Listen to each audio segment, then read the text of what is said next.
後ろの方どうですか？楽しんでますか？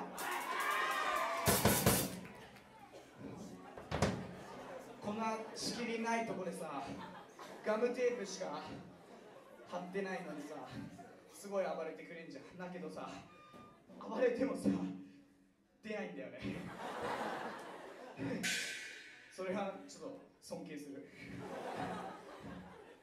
いや、本当にでも、うち主催で、ちょっとあんまこういう仕切りもないみたいに、ないのに、こうやってみんな盛り上がってくれて、ありがとうございます。最高に楽しいです。ありがとうございます。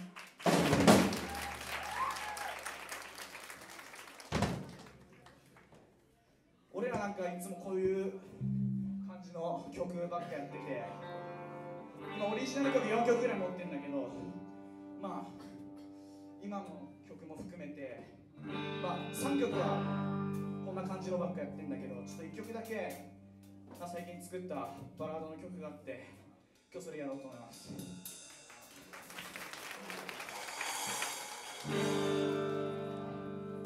This song is called Lost Past.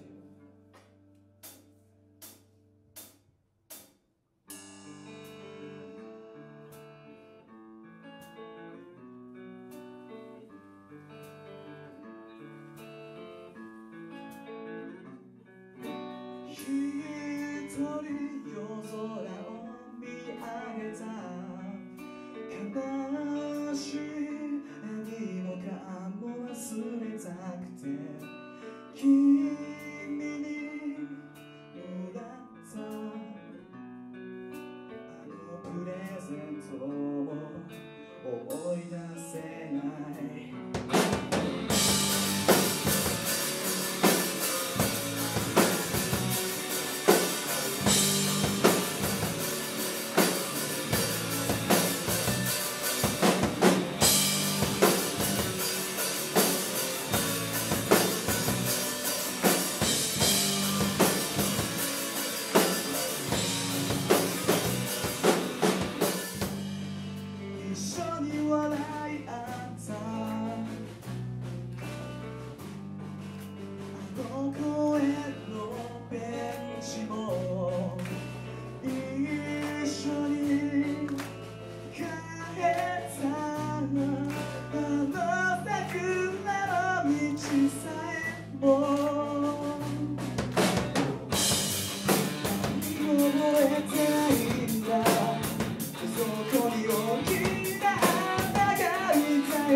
のかけらすらない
できる